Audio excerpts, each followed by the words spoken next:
we're going to discuss the two topics. One is polynomial regression. The other one is the logistic regression. Polynomial regression is for the regression problem. Logistic regression is for the classification problem. Okay. So we'll start with the polynomial regression as we are discussing this regression problem. So in the yesterday's class, we had discussed linear regression and then closed form solution also. We have seen various optimization techniques like gradient descent, stochastic gradient descent, and mini batch gradient descent algorithms. So if you look at this linear regression algorithm, what was the assumption that the algorithm is making? The assumption that the algorithm is making is that there exists a linear relationship between output and the input variables, right? So it means it is assuming that the output is a linear combination of the input variable. But this assumption may not be valid all the time, in a sense that there may not always exist a linear relationship between output and the input variables. Okay, so the relation may be non-linear sometimes. So to address this concern, we have a polynomial regression, which can model the nonlinear relationship between the output and the input variables. So in this session, we'll see how choice of features determines the model, and we'll also see the polynomial regression. We'll also see the overfitting problem, then solution for the overfitting problem through regularization, and we'll also see how different regularization terms will lead to the different learning problems, lasso regression, ridge regression, and elastic net regression, right? So this is what we see in the in the today's session. Okay. So choice of features. So how we can get a different learning algorithm by choosing the appropriate features. Okay. So we'll be looking at polynomial regression for the nonlinear features. Let us start with an example. So let's take the house price prediction example. Let's say that there are two features. One is the frontage, which is the width of the plot alongside the road, and the next one is the depth away from the road. Okay, so these are the two features given to us, but we need not restrict ourselves to just to these two features. Instead, we can create new features. Instead, we can create new features, like for example, given the frontage and the depth, we can create a third feature, which is the area of the plot. Frontage and the depth multiplied together, we can get the area of the plot, which is the new feature that we are generating from the existing two features. Okay, and we can use this third feature, or you can use these two features plus the third feature, right? And you often see that by generating the new features, we may get a better model. Like for example, in this case, when you generate area is a better indicator than the frontage and the depth, right? So you can use the area as the feature and create a model, right? So this is just telling you that how you can generate the new features. Fine. So let us go back to our previous example itself, which is the house price prediction. House price prediction. In the house price prediction, if you try to fit a line to this data, first order polynomial, then the model looks something like this. Model looks something like this, right? Model looks something like this. So, and if you go for the second order polynomial, if you go for the linear model, then the representation of the hypothesis is theta naught plus theta 1 x. Okay, and if you go for the second order polynomial, then the representation of the hypothesis is theta naught plus theta 1 x plus theta 2 x square, right? And if you go for the third order polynomial, then the representation of the hypothesis is theta naught plus theta 1 x plus theta 2 x square plus theta 3 x to the power 3, right? So this is the representation of the hypothesis when you go for the third order polynomial. So this can be visualized graphically in the figure also. The second order polynomial is indicated with the blue color curve in the figure, and the third order polynomial is indicated with the green color curve in the figure. So which one of these models do you think capturing the underlying model well, or the pattern of the data well? Which one of these models capturing the pattern of the data well? Polynomial. Polynomial, which order? Third order. Second, third order polynomial, Third right? order. So Yeah, third even the order. second order also capturing, but the problem with the second order polynomial is that after some point of time, as the size of the data increases, the price of the house is decreasing, right? But that's not the case usually. So the cubic function is a better indicator in this case, right? So which I mean, what should be the order of the polynomial is decided based on it's a kind of hyperparameter that one has to tune based on the application at hand and the data at hand. Okay, so let us take this third order polynomial and let us try to understand it. So theta naught plus theta 1x plus theta 2 x square plus theta 3 x to the power 3. Okay, so suppose if I just say that x is the first feature, x1, and x square is the second feature, x2, and x cube is the third feature, and I'm just naming it as x3. So what is the representation of the hypothesis with these new variables? This would be theta naught plus theta 1 x1 plus theta 2 x2 plus theta 3 x3, right? Theta naught plus theta 1 x1 plus theta 2 x2 plus theta 3 x3. So how is it looking like? How is it looking like? Linear regression. Linear regression model, multivariate linear regression model, isn't it? So what is that it means? What is that it means? You're just transforming the problem and then applying the linear regression model to it, isn't it? So polynomial regression is transforming the problem to some higher dimensional space by choosing new set of features.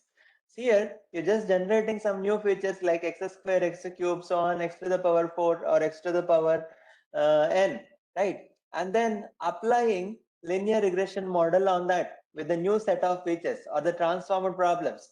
It means the problem may look like nonlinear in the given space, but the moment you extend it to the higher dimensional space, this becomes linear in nature. It means you're just trying to fit a hyperplane in the multi-dimensional space, right? So once you express this function in terms of the original set of features, it may appear like the nonlinear, but this is some linear function in the higher dimensional space, right? So you please note here that the feature scaling is even more important here because you are scaling this, right? You are just generating the features with x square, x cube, and so on. Suppose if x is 100, then what would be x square? It would be 10,000, right? What would be x cube? X cube would be another two zeros, right? Right, 10 lakh, right? So it means what? There is a huge range difference between the features, especially in the case of these polynomial features. So therefore, it is necessary to apply the feature scaling. The feature scaling is even more important in the case of this polynomial regression. So instead of using the conventional features like x square, x cubes, x to the power 4, and so on, you can also choose the some other features like square root, cubic root, etc. Right? It is up to you. So what value should we choose for this degree of the polynomial is the question, right? So to understand this, let us take an example now. So this is the general hypothesis, general model h theta of x equivalent to theta naught plus theta 1x plus theta 2x square plus so on theta m x to the power m. Theta naught plus theta 1x plus theta 2x square plus so on theta m x to the power m. So what m should we choose is determined by the model selection. Given m, what theta should we choose is determined by the parameter selection. So please see that these two are different. M decides the model, and given M, what theta should we choose is decided by the parameter selection using the gradient descent kind of algorithms. Alright. So now let us take an example to understand what M suits for the, how to choose the M value. What degree of the polynomial should we select? To understand this, let us see an example. So here is the synthetic data that we have generated by following the by following certain procedure. So the procedure goes like this. We generate x randomly in the range of 0 to 1. 0 to 1. So we are generating x randomly in the range of 0 to 1. So 10 x values we have randomly generated that are in the range of 0 to 1. You can see that 0 to 1, right? And y is generated, it means the target variable is generated using the sine 2 pi x function, and after that added some noise to it. Okay, so this x value, whatever that is randomly generated between 0 to 1, is given to sine 2 pi x function, and after that we have added some noise to it. So you see that this green curve in the figure is the underlying model from which we have generated these data points and added some random noise to it. And these blue color points are the points generated from the underlying distribution as it is shown in the figure, right? So now what is our objective? Our objective is to learn the pattern in the data or learn the underlying model very well. It means our objective is to learn a model which is very much close to this underlying model, right? It means we should be able to learn a model that is close to this green curve. That is what is our objective. So are you with me so far, following, right? Yes, sir. Yes, sir. Yeah. Yes, so here also there are some notational differences because of the figures are taken from the different source. So here Tn is the target value, which we in our notation it is equivalent to y, and in our notation h theta of x is equivalent to y of xn comma w in this case, right? So we want to learn this theta values such that prediction is equivalent to the actual values, right? So let us try the different values of m. So let us try. So when m equal to 0, can you tell me what is the representation of the hypothesis when m equivalent to 0? When m equivalent to 0, what is the representation of the hypothesis? Theta naught. Theta 0 Yes, the plus theta naught. Theta naught. Right? Yeah. When m equal to 1? theta naught plus theta 1x. Theta naught plus theta 1. Theta x. When m equal to 2, then? Naught plus theta 1x. Theta naught plus Theta 1. Theta Theta 1 naught x. plus theta 1, theta and 2x square. Theta 2x square. Right? So this is how the representation of the hypothesis is changing from according to the degree of the polynomial. So let us take the different degrees of the polynomial. When m equal to 0, you get the representation of the hypothesis as just theta naught. It is independent of the x value. So you get an axis parallel line as you see in this figure, right? So what is your opinion? Is it close to the underlying model? This is the predicted hypothesis. This is the original underlying model. Predicted model. They are not Sine wave. close. So this is They're not not the close to each appropriate other, model right? as per the.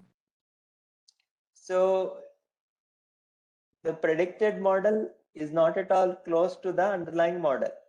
Do you agree? It's not capturing the underlying pattern of the Yes. data, right? Yes. So now let us take the m value equal to 1. So when m equal to 1, the representation of the hypothesis is theta naught plus theta 1 x. So this is the representation of the hypothesis, and this is what the model that we have got indicated with the red color. So what is your opinion? Is it better than the previous model? A little better. Better than previous. Little better than the previous model, but still not close to the underlying model. So it is not capturing the pattern in the data, right? It's underlying pattern in the data. It's not close to the underlying model, right?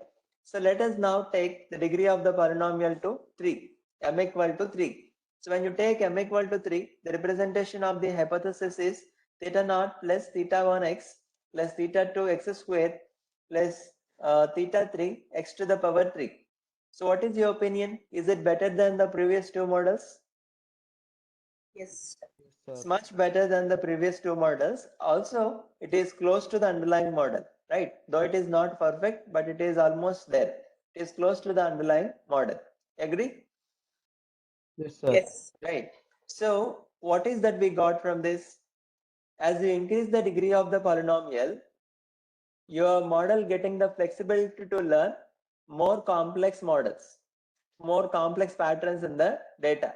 So as you increase the degree of the polynomial, your model is getting the flexibility to learn more complex patterns from the data, right? So chalo, let us try the ninth order polynomial. So what is the representation of the hypothesis when you go for the ninth order polynomial?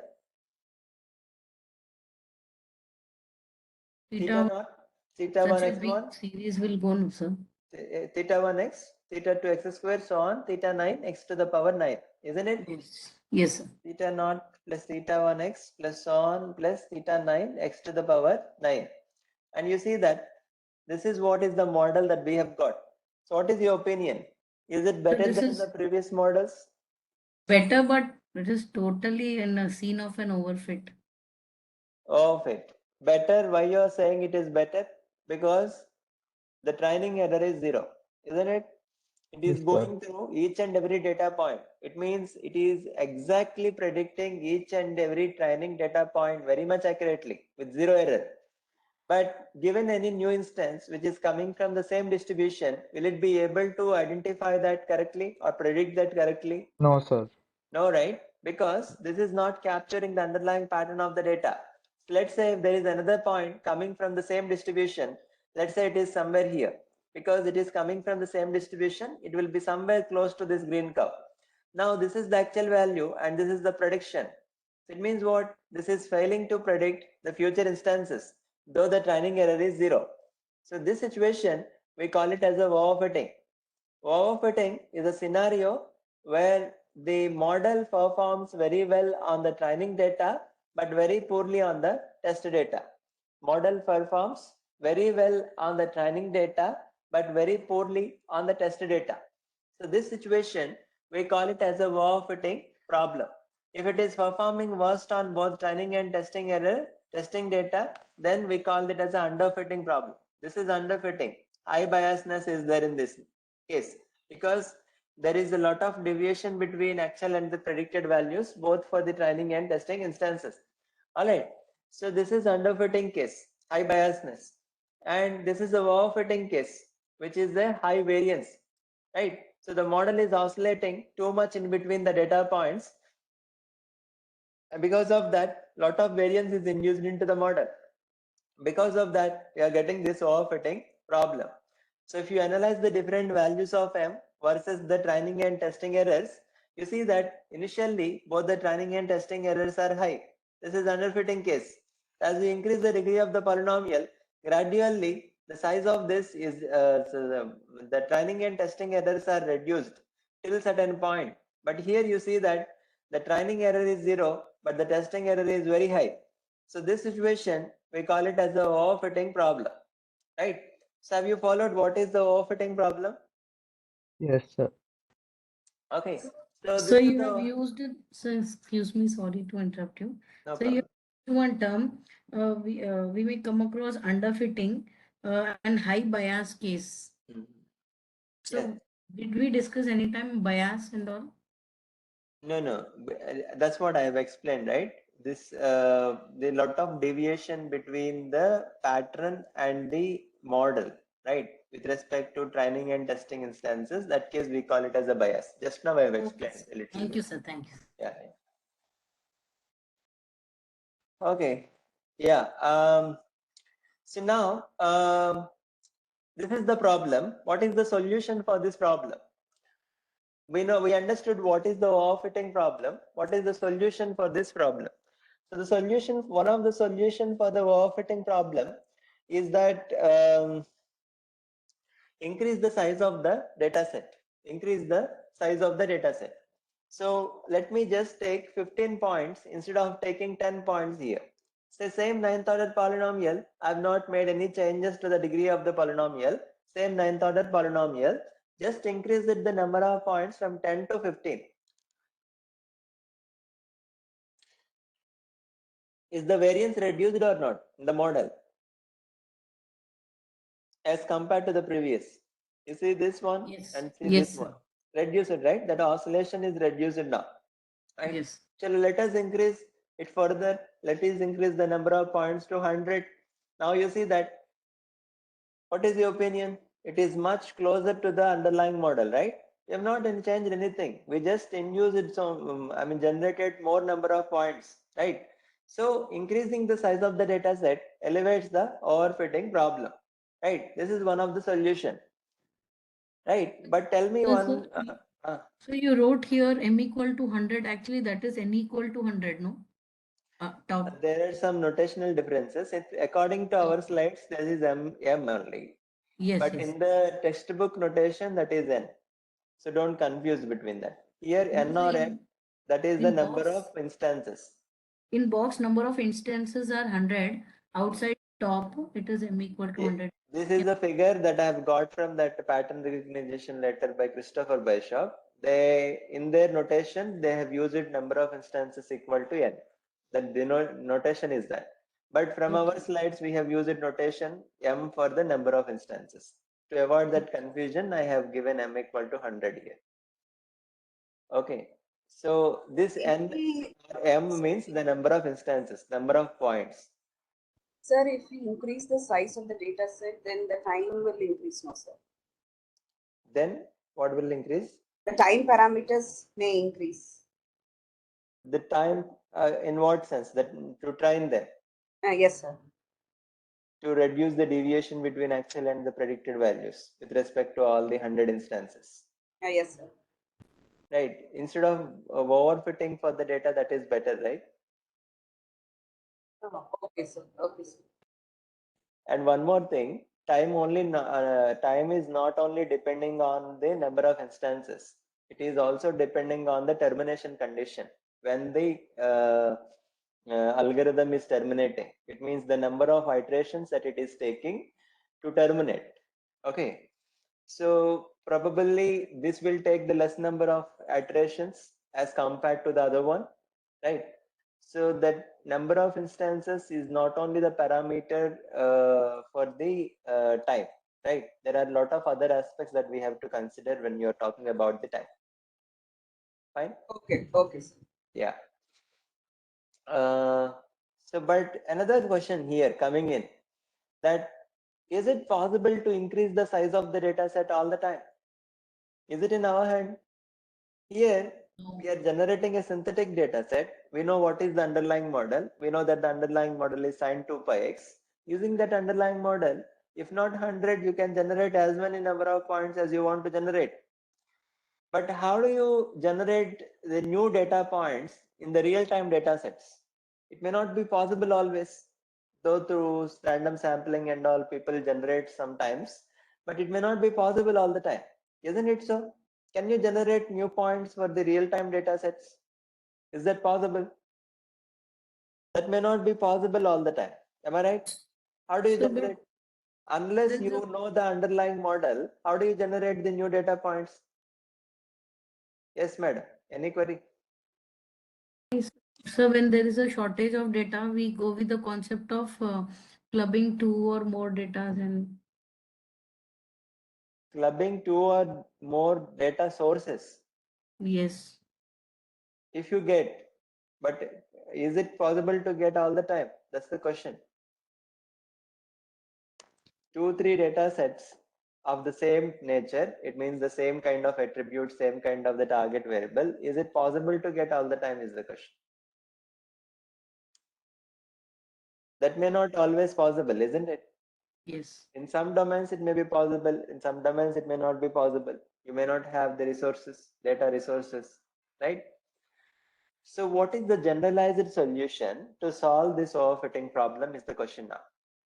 Increasing the size of the data set elevates the problem, but it may not be possible to increase the size of the data set all the time. Hello? Agree? Everybody? Agree Yes, to sir. me? Right. So there should be some generalized solution for this. So increasing the size of the data set can't be the generalized solution for the problem. So to propose a generalized solution for the problem, you need to understand what is the root cause for the problem. What is the root cause for the problem, right? So let us try to understand what is the root cause for the problem. So for that, let us observe the parameter values in all these models for different values of m. So when m equal to 0, so there is another notational difference. Here w0 to w9, in our notation it is theta 0 to theta 9. Okay, so theta and w are used interchangeably in the slides. and T and Y are used interchangeably in the slides, and M and N also used interchangeably in the slides, especially in the polynomial regression. Okay, fine. So here, when M equal to 0, how many parameters you're supposed to learn? Just the theta naught. Am I right? One, Only one, right? When M equal to 1, how many parameters? two, 2 parameters. When M equal to 3, 4 parameters. four parameters. When M equal to 9, 10 parameters, right? So please carefully observe parameters range for different values of M. When M equal to 0, this is in the smaller range. M equal to 1, they are also in the smaller range. M equal to 3, they are also relatively in smaller range only. You see this, when M equal to 9, there is a huge range difference between the different parameters. Agree? Here, the parameters are varying from minus 10 lakh to plus 10 lakh. It means there is a huge range difference between the parameters. Could you notice that? Do you agree Yes, with me sir. that there is a Yes. huge range difference? Okay. So this is the root cause for this overfitting problem. How? Because we are only aiming to minimize the difference between actual and the predicted values, not caring about anything else. We just want to minimize the squared difference between actual and the predicted values. So in that process, we are allowing these parameters to grow as big as they can grow. We are not keeping any control on them. Because we are not keeping any control on them, they are growing very big. Because they are growing very big, there is a lot of difference coming between the parameters, huge range differences coming between the parameters, like you see in this case, right? So because of these huge range differences, this curve is oscillating too much in between the data points. It means there is a lot of variance between the parameters, high variance between the parameters.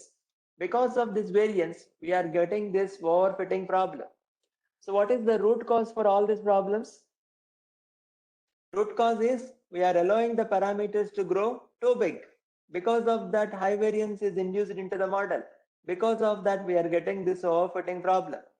So if I ask you to propose some solution for this problem, after understanding what is the root cause, what is your solution for this problem? What is your solution for this problem? Consider only those parameters which are very, very important. What about others? The feature scaling, Feature scaling will not reduce the parameters, no?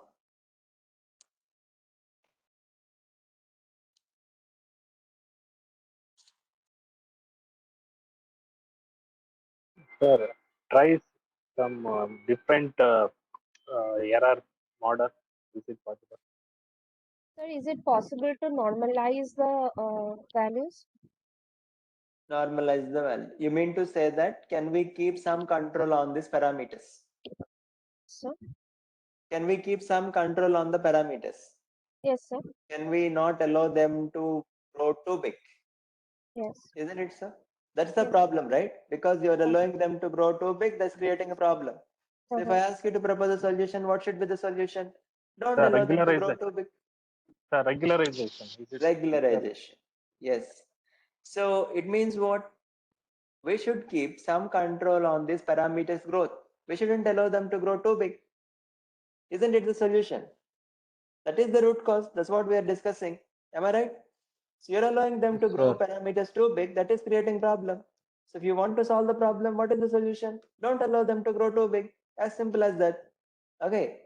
It means what? In addition to minimizing the difference between actual and the predicted values, in order to in addition to minimizing the squared difference between actual and the predicted values, we also want to minimize the parameter values. Am I right? That is the additional objective that we are getting now here. Am I right? In addition to minimizing the difference, we also want to minimize these parameter values, right? That we call it as the regularization. So we are adding an additional term, which we are calling it as a regularization term, which is basically penalizing high weights that contribute to the high variance and sensitivity to the outliers. Earlier we have this objective. The intention of this objective is to minimize the squared difference between actual and the predicted values. So the intuition of this objective is you're adding theta values to the objective because it's a minimization function and you want to minimize the theta values also. You're adding the theta values also to the cost function, right? It means you're penalizing high weights that contribute to high variance and sensitivity to the outliers. So here L is the L norm. If L equal to 1, we call it as the L1 norm. If L equal to 2, we call it as the L2 norm, and so forth, right? So for different values of L, we have different regularization terms and different regression techniques. Okay. So is this clear? Is this point clear? The generalized solution, that is regularization for this overfitting problem. Clear? Yes, sir. Geeta ma'am, everybody, Sneha ma'am. Yes, sir. Yes, Yeah. sir. Yes. Yeah. Yes. So now let us take the different values for L. When L equal to 1, we call it as L1 now, and the corresponding technique is the lasso regression technique. Okay. So when L equal to 1, we add the absolute value of theta 1 plus absolute value of theta 2 and so on to the cost function, right? To the cost function, we add the absolute value of theta 1, absolute value of theta 2 and so on. This can be visualized as it is shown in this figure. This W and W2 are the theta 1 and theta 2 in our notation. So according to this objective, you know that our objective is to reach to this middle point of this contour graph, right? This we had discussed also earlier, right? So according to our objective of minimizing the squared difference between actual and the predicted values, we want to reach to this middle point of the contour graph. Now we have got an additional objective of minimizing the theta values, absolute value of the theta values. So according to this objective, we want to go to here where these theta values are minimum. So both the points are not same. So therefore, we have to look for the intersecting point where both the objectives meet. So this is the intersecting point that we are interested to learn, and it is the optimal point according to this new objective. And here lambda is the weightage that we are giving for the regularization term as a kind of hyperparameter that one has to tune. All right. So is this concept of lasso regression clear? If it is clear, I have one more point to tell. Is this clear? Yes, sir. Yes, sir. So, sir, just to repeat this diamond section, which you marked. Yeah, so this is the new objective, no, madam. We want to minimize the absolute values of theta 1, theta 2, and so on, right? So according to this, right, we want to reach to this part according to this objective. This is the part up. I mean, this is the point where this absolute value of theta 1, theta 2 are minimum, isn't it so? You just check that where the absolute value of theta 1, theta 2 is minimum when theta 1 equal to 0 and theta 2 equal to 0. Am I right? Hello? Yes. That is the minimum point, right? And if you want to minimize the theta values, but that is not only your objective. There is an additional objective, which is minimizing the squared difference between actual and the predicted values. So according to this objective, you want to go here. According to this objective, you want to go here. Are they same? Both the points are same. When both the points are not same,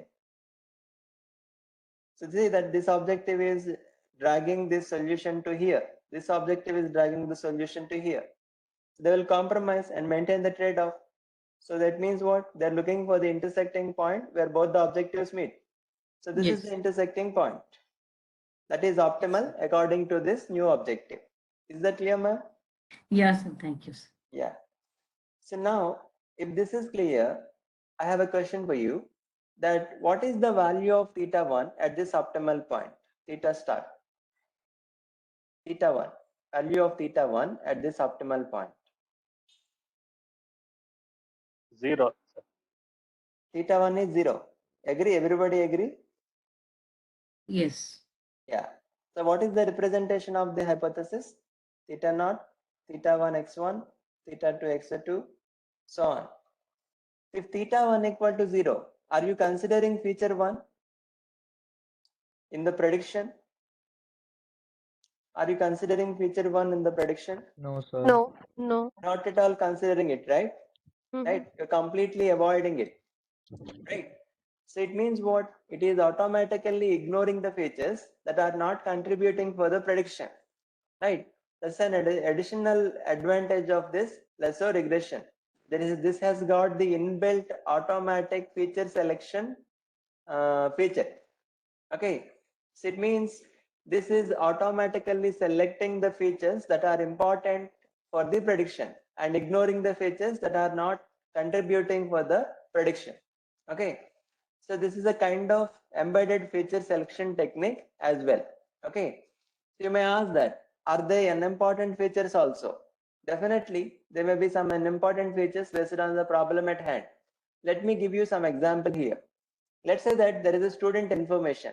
When you're noting down the student information, when you're recording the student information, you may be recording a lot of information about the student. What is the student ID? What is the student name? What is the student height? What is the student weight? What is his hair length? Okay, or whatever it is, height, weight, how many hours student studied, right? Or how many classes student has attended, right? So all these are the different features that you are recording relevant to the student. And let's say the target variable that you are interested to predict is the grade of the student. Grade of the student. So do you think all these features are relevant to predict the grade? Student height, student weight, Oh, no, sir. student name? Not at all, right? Or maybe the number of classes that he has attended, number of hours that he has studied may be relevant. Others are irrelevant. So it is the algorithm responsibility to ignore all these features that are not contributing for this prediction, right? Contributing for the prediction of the target value, right? So it ignores automatically all these irrelevant features that are not contributing for the prediction of the target variable. Is that point clear? Yes, sir. Yeah. Sir, when the algorithm itself is doing the task of, selecting which attributes to take and which to ignore, then what we have to do when we are doing the research? Because No, see, in the feature selection techniques, there are a lot of feature selection techniques. Okay, that we're going to discuss as we proceed. But this is the one kind of feature selection that it has inbuilt feature. So this has the inbuilt feature of selecting the features that are contributing for the prediction. Of course, each one of them has their own advantages and the disadvantages. That's a different story that we're going to discuss in the feature selection class. Okay. okay, But sir. there are various other ways also to select the features. What we are doing to coming to that question, that you are building this model, no?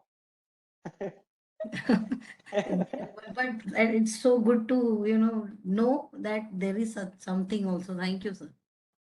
Yeah, fine.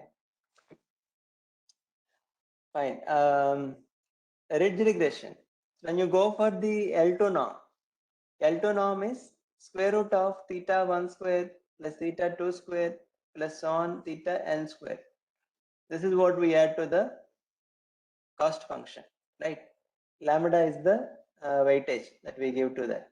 So this can be visualized like this graphically. According to this objective, you want to go to here. According to, you want to learn the optimal point is this. And according to this objective, the optimal point is this. So you have to look for the intersecting point where both the objectives meet, right? And there is elastic net regression, which is in between, which uses both L1 and L2 norm with appropriate weightages lambda 1 and lambda 2. So this can be anywhere in between diamond and this circle, right? If you give equal weightage, you may see the shape as you see in this green curve, right?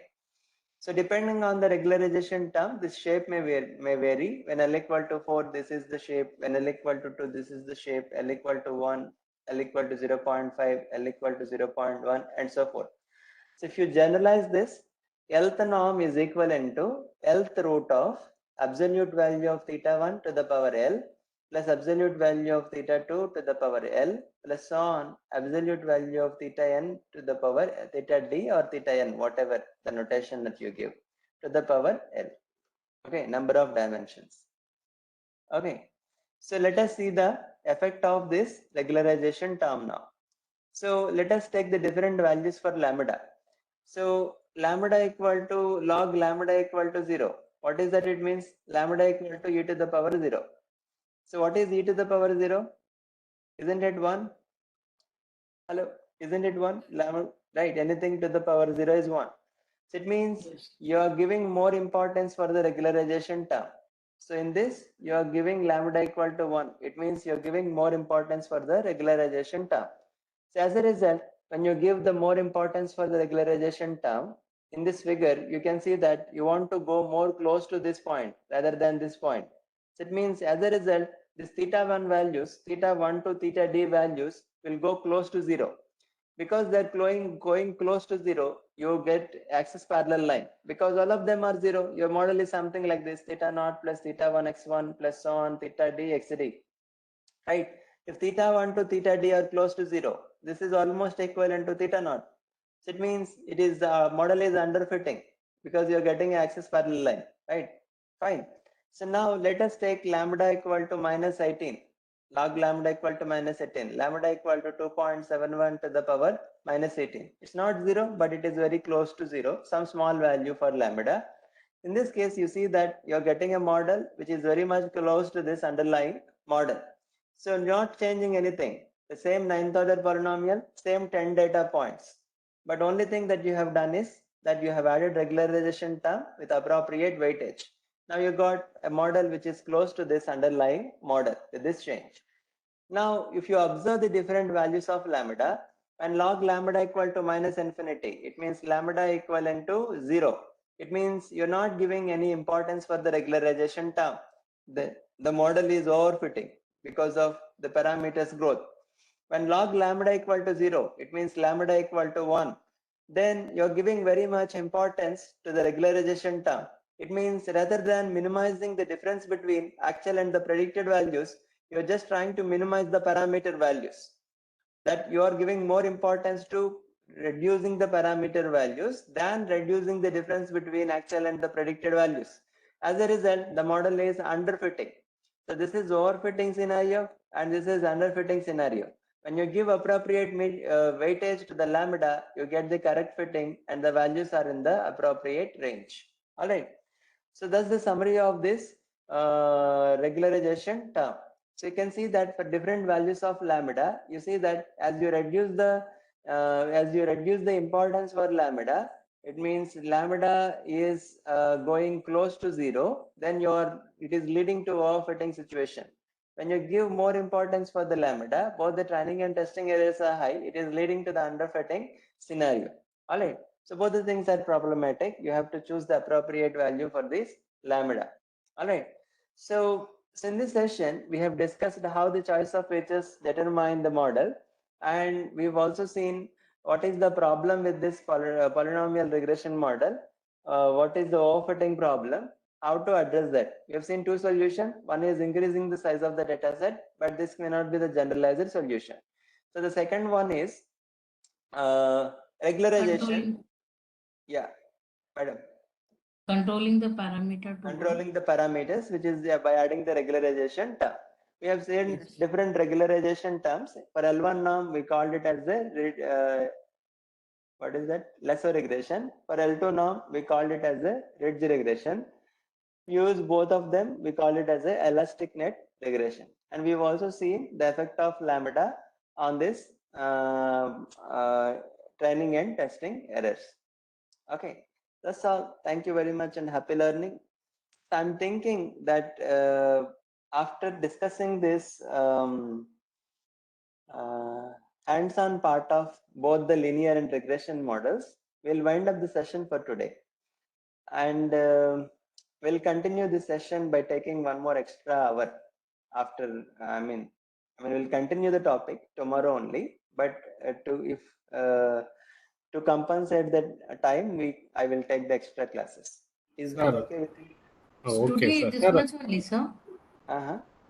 Today, done, sir, today's class. No, it's not yet done. But see, the actually planned agenda is covering polynomial regression and logistic regression after discussing hands-on for both linear regression, polynomial regression, and logistic regression. This is Sir. what is the plan. I have one question, sir. Can I go ahead? Let me complete this, sir. You can ask, definitely. Please let me complete. But what I'm proposing is that Now I will discuss hands-on for linear regression and polynomial regression and wind up the session. Then we'll continue it in the next class. If anything, I mean, and to compensate this 1 hour, no, I will take the extra class later on. That's what I'm proposing. Is that Okay, fine sir. with you? Yes, sir. Perfect. Yes. Okay. Yes, sir. Please ask. Thing is, for linear regression, it is quite clear. Based on the parameters, based on the features, we can have that parameters one extra. How about this polynomial, model? If there are 20 attributes or features, how we can map to the higher dimension? Like, Yeah, what is that? yeah. Is there I any got your pattern? question.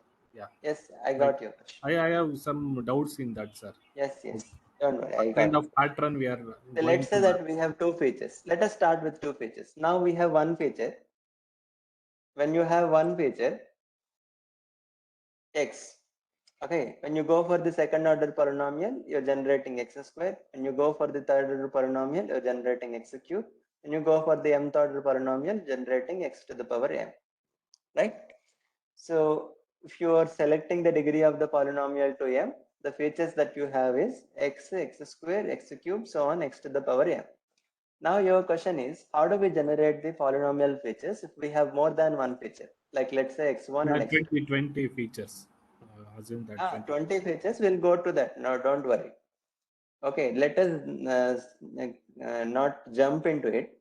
Okay, so let us start with two features, x1 and x2. Okay, so what are the features that we have to generate if you go for the second order polynomial?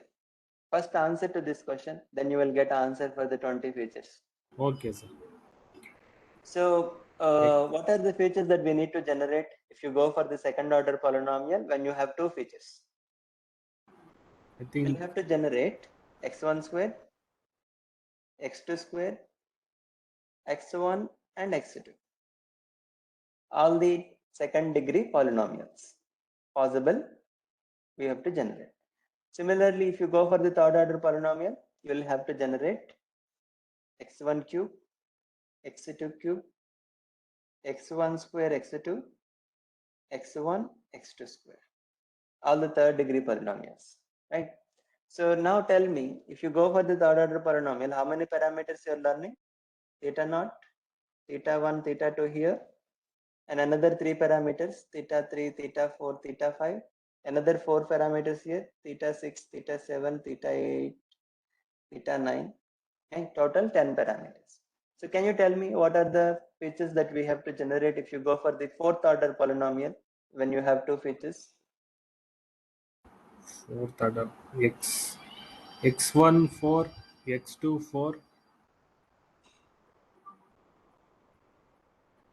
then x1 square, x2 square, x1, x2 cube, x1 cube, x2. All these are the possibilities, am I right? Sir? you have to take a different combination, isn't it? Yeah, all the combinations, all the fourth degree polynomial, whatever is possible. Okay. Now can you tell me if there are 20 features, x1, x2, so on, x20? What are the features that we are supposed to generate when you go for the second order polynomial? x1 square, x2 square, so on, x20 square. Anything else? Hello, everybody, not only to him, anybody X1, else? X2, X1, X2. x1, x3, That is so on, Xi, Xj yeah, terms, Xi, Xj terms. x19, x20, right? These many terms, all NC2 combinations you'll have to generate, and those many corresponding theta values also will have to learn. Is that clear, sir? Parameshwara. Sir. Yes, sir. Okay. Sir, little bit. Sir, Sir, tell me if you have any query. No problem. at the end, sir, I just wanted to know, for classification, we have this precision, accuracy, recall, and so on. For regression, what is the performance parameters that Performance measures many are there, sir. Like mean work? absolute error is there. Root mean square error is there. Run through those things, sir. Yeah, After we'll be seeing this in the okay, hands-on section, one okay, of the measure, but there are many measures. okay. Mean absolute error, root mean square error. Like that, there are many measures are there for even for No, no. regression. Performance of the regressions are like accuracy and all. Is there any value that one single value that gives what is the degree? What is That's that what I'm telling fitness? you. Mean absolute error is one of the performance Oh, metric okay, to sir. judge the performance of a model. Okay, sir. Okay. The lesser MAE means it is a better algorithm. Okay, sir. So let me Thank you, sir. demonstrate, yeah, the code. Okay. So the code is already written. Let me go through it instead of typing it. That saves some time. Okay.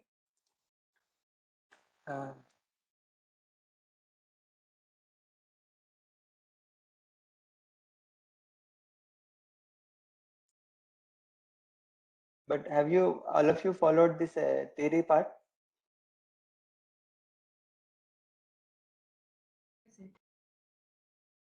Clear? Is that clear?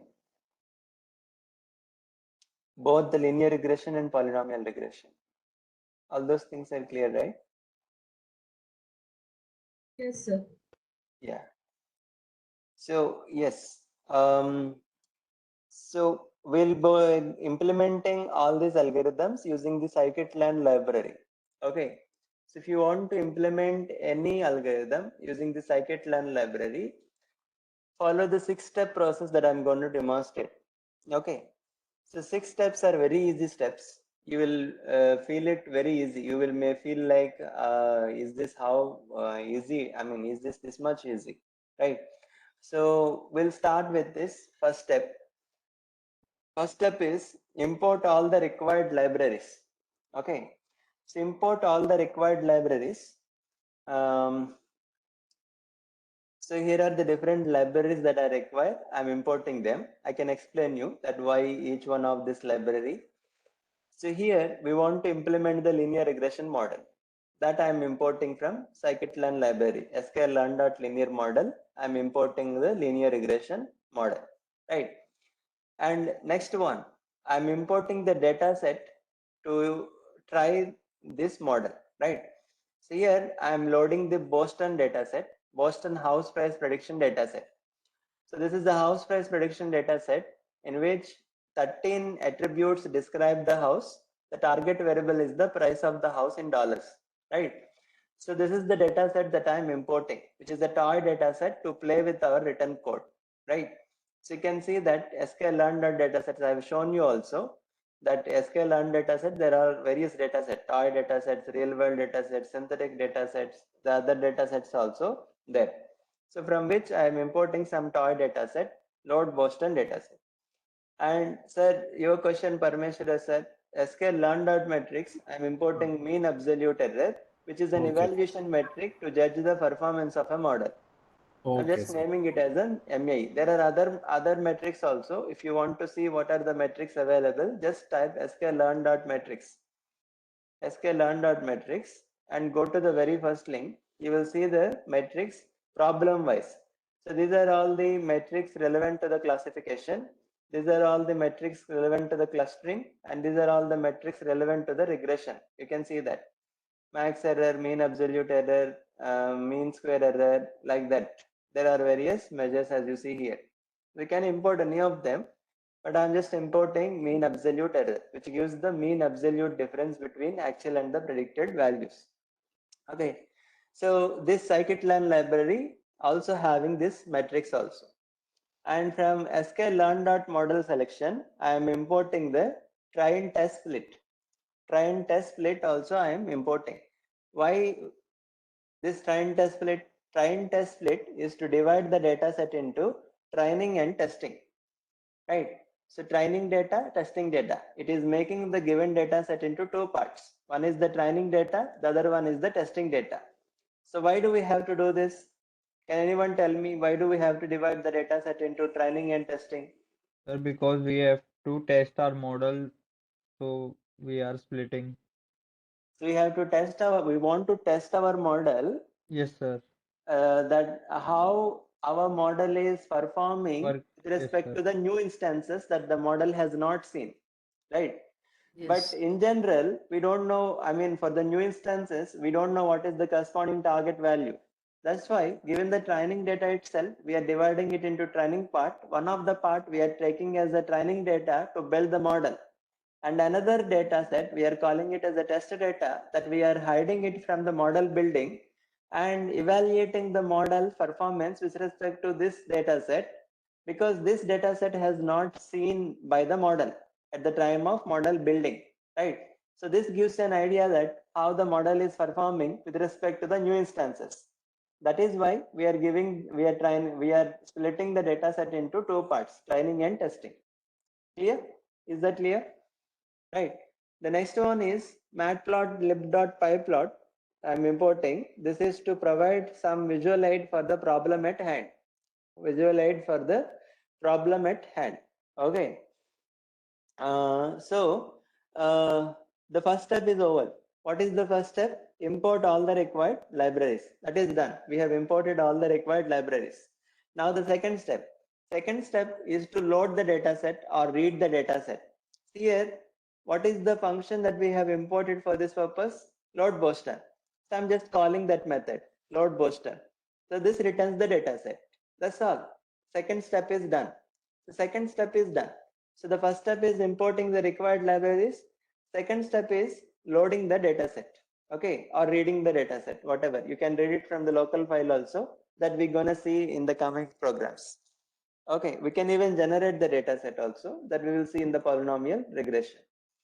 So I hope so far you're following. Two Yes. steps Yes, are sir. clear, right?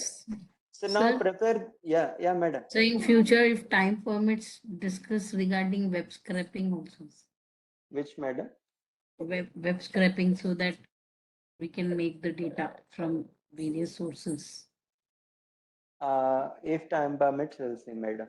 Already we have. Last, sir, in the last, in future. Yeah. Yes, well, I'll consider your request. Okay. So now step 3 is to prepare the data set in the required format. Okay, prepare the data set in the required format. So it means that in the required format means in terms of x and y, right? The notations that we had discussed. So x is the feature vectors and y is the corresponding target values.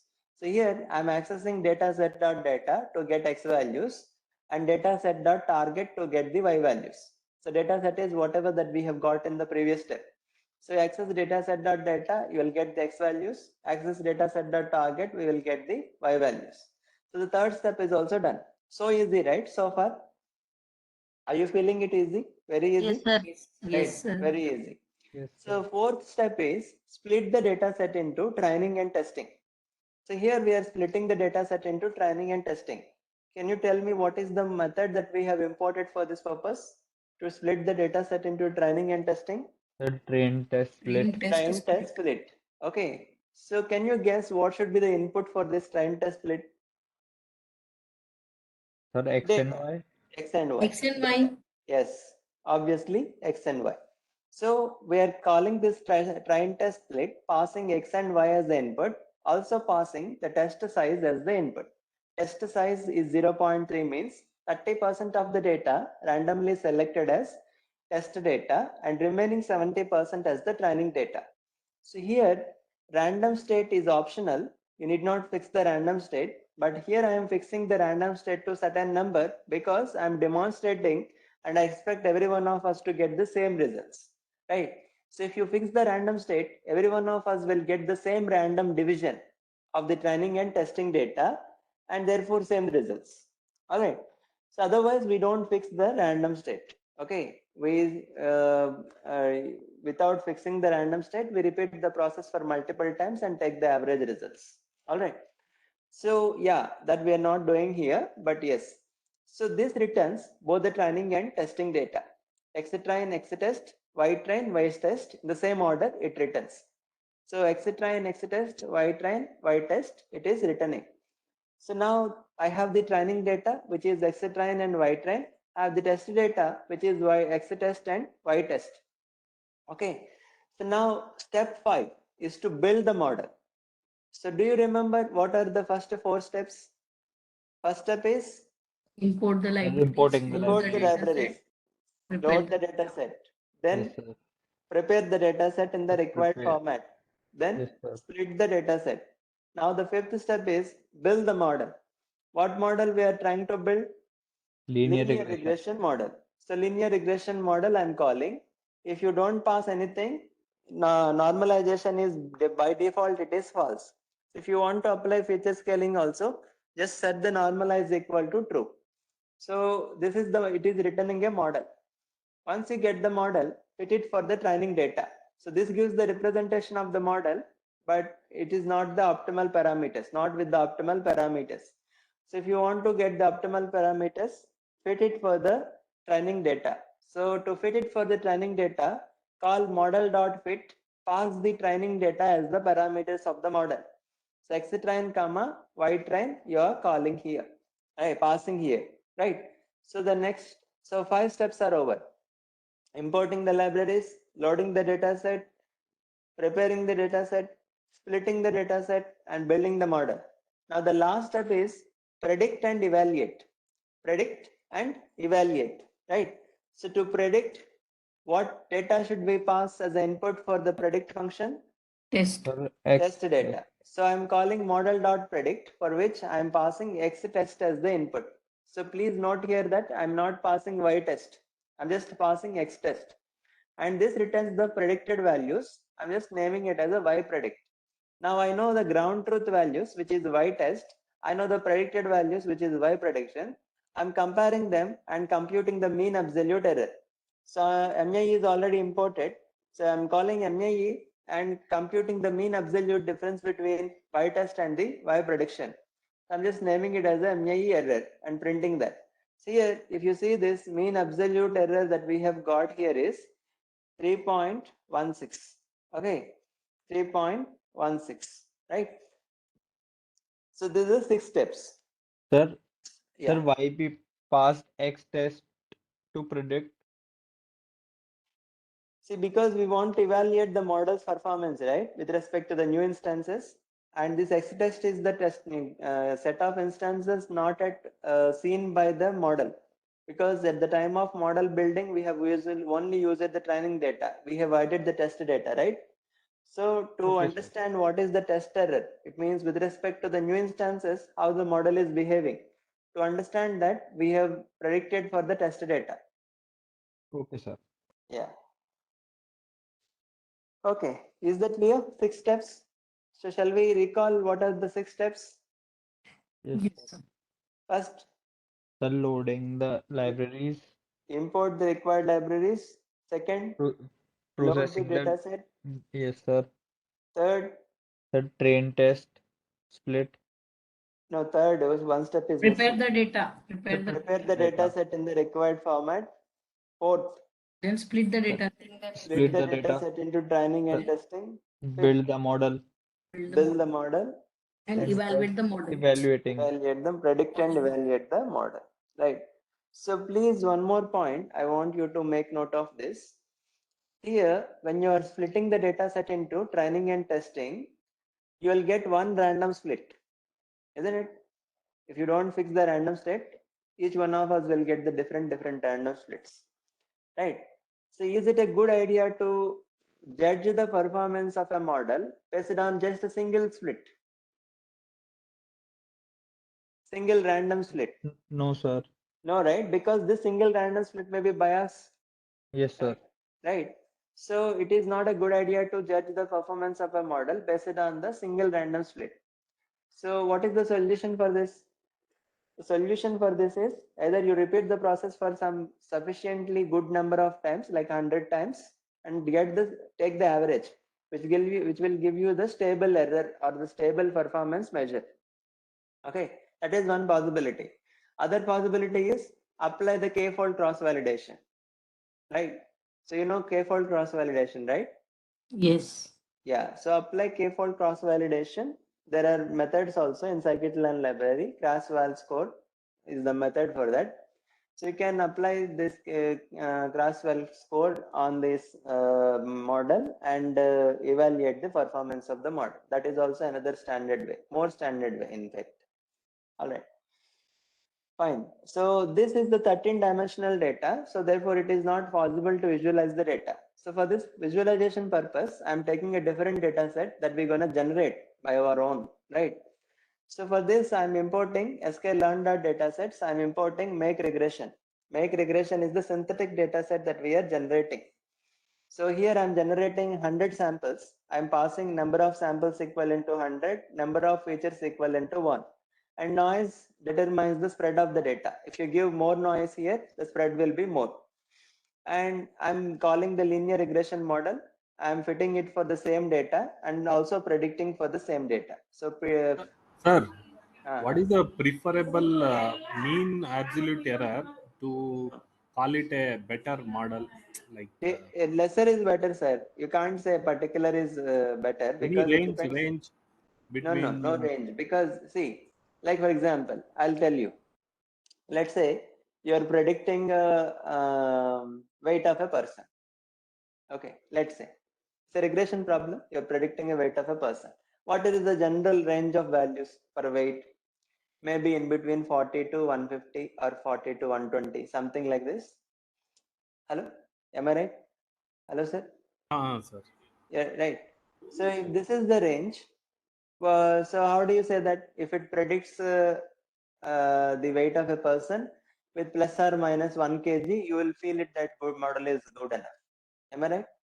Yes, sir. Yes, sir. Right, right. So now let's say that you are predicting the house price, right? House price.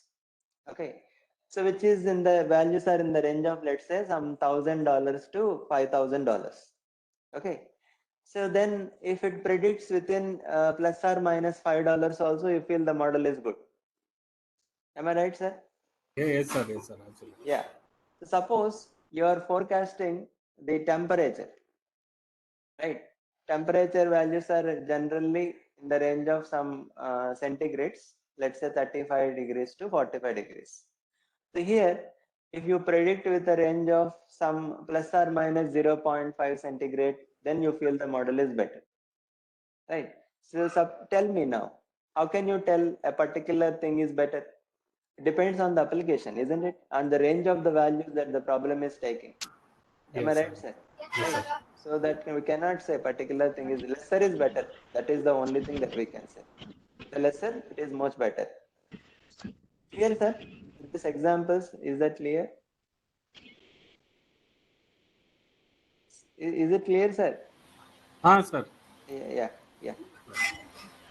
Sir, Yeah. so then this was that Boston data, mean that prediction data it was, right? It's a regression problem, madam. It is predicting the prices of the house. So it means So the then, mean absolute difference between actual and the predicted prices is 3.16 in this case. so And what should we understand by Sir, this? that means $3. What do you $3, want? yes, $3 difference between the predicted and actual value. $3.16 on an average. Okay, sir. Okay, sir. Okay. Yeah, so this is the data set I've generated x1, y1. I'm fitting the model for this x1, y1 and predicting for the same data. I'm just taken both the fitting and prediction same data, x1. So y1 predict I'm calling it as, I'm just scattering them, plt.scatter, to scatter these instances on the two-dimensional space. And I'm plotting the predicted model, x1, y1 predict, and indicated with the red color solid line. So here is the model. You can see that, right? Right. So if you increase the noise, the spread of the data will be more. This is just for the visualization purpose I have given. All right. So this is how you can visualize the model. 7:15. Okay. Yeah, this is that k-fold cross validation I have told you, no? This is the way to do it. From sklearn.model selection, I've imported cross validation score, cross val score. So the model is linear regression model. So the scores, to get this scores, I'm calling this cross val score, and you need to pass the underlying model based on which you want to evaluate the model. Right? This is the model, the linear regression model, whatever that you're getting here. So this is the input data X and Y. Number of folds you need to pass, 5 folds, 5-fold cross validation if you want to perform. Assign CV equal to 5. And based on what you want to evaluate, this is the keyword for the mean absolute error, neg mean absolute error, negative mean absolute error. This is the scoring function. If you don't pass anything, accuracy How is this the is different from mean absolute error? Negative. negative value of the absolute value, madam. Okay, okay. So after that, you're calling scores.mean to get the average and taking the negative of it, right? So this is the negative mean, I mean the mean absolute error in the k-fold cross validation, 4.24. Fine. Is that clear so far? Are you with me? Yes, sir. Yeah. So the next If you one want is to the see the values in the for the first time, first fold, what was the error for the you second? can directly print the scores, madam. Okay. Print scores. You will get 5 values. Okay. Sir. Each one value corresponding to 1 fold. Clear, ma'am? Directly print Yes. scores. You will get 5 values. Okay. Sir. Yeah. So the next one is the polynomial regression. Polynomial regression. So for this purpose, to demonstrate this, I'm generating this data synthetically, the data that we have seen in the slides. And we have already seen that polynomial regression is generating some polynomial features and then applying linear regression model, isn't it? That's what we discussed it, right? Polynomial regression is generating polynomial features and then applying linear regression model. Agree? Yes, sir. Right. So Yes, sir. the additional library that we require is to generate the polynomial features. That's why this is the additional library. It means all the previous libraries also you have to import, because we have already imported. I'm just importing these two only. And this NumPy is to generate the data. I have taken this NumPy library. Okay. So here I'm generating the data set. So generating the data set. So I'm writing a function to generate the data set. So input for this is the number of samples. X is generated randomly. Here, randomly we have generated X value.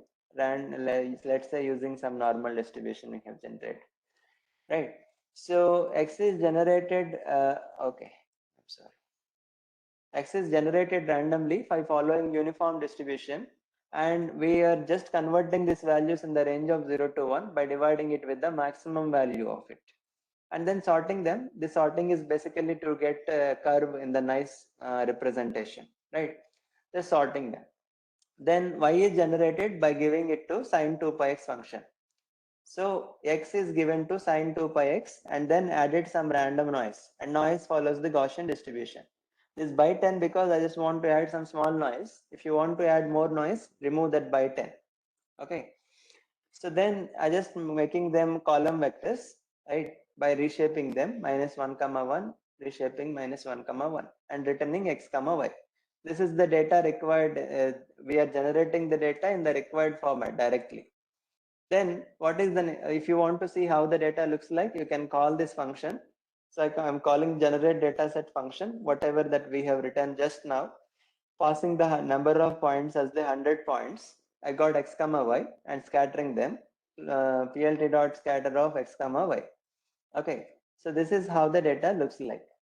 So isn't it looking like a sine curve, almost like the sine curve, right? Pattern. Yes. Few points Yes. here and there because we have added some random noise to it. Okay.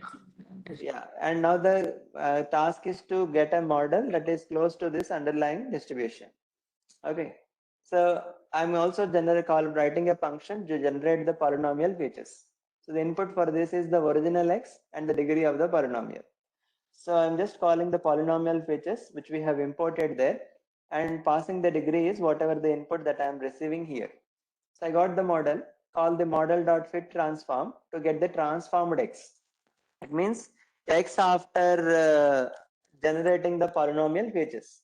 So you just have to call fit transform on the X, right? This will automatically transform this original data to some higher dimensional space. After adding the polynomial features, we are calling that as a X poly. I'm just returning that. So everything required is there. So just write the function and let's make use of this. So n equal to 10 I am giving. Degree of the polynomial, let's say, let us start with 1. Let us start with 1. Okay. So generate the data set, which is x comma y. Generate features, you will get x poly. Now split the data set into training and testing. So please make note that we are not using x here. We are using x poly here. So please make note of it. We are using x poly, not x. Yes, So sir. x poly comma y, and test size is 0.3. So this returns training and testing data. I hope I'm not going too fast. Could you follow? Okay, sir. Okay. Okay, right? Because you have already understood one program, I'm just going slightly fast, but I hope that is okay with you. Is that fine? Shall we move on? Or any problem you're facing? No, fine, sir. First we generated the data set, and then we generated the features. Now Features? in that generate the data set with the 10. Yeah, yes. We generated. Yes, try and test split. This we get training and testing data. Now we are just calling the linear regression model because we have already generated features, right? We are using that generated features only now, right? So linear regression model I am calling, fitting the model for the training data and predicting it for the test data, and then compute MAE error. That's all. The same process, right? Only additional step we have got here is that generation of the polynomial features. That's all, right? X poly. Yeah, X poly. So this is the MAE error here. Okay, 0.11. Okay, here now I got 0.58 because of that randomness. Now to visualize this, let us take n equal to 10 again. Degree of the polynomial, let's say 0. Okay, so same thing, generate data set, generate features, linear regression, and fit it for the X poly, also predict it for the X poly, right? Both of them we are taking same. Now scatter the points and plot the prediction model. So here you see now. So this is the model that we have got. So what is your opinion? Is it the good model for this underlying pattern? No, right? No. No. Let us try the degree of the polynomial is 1.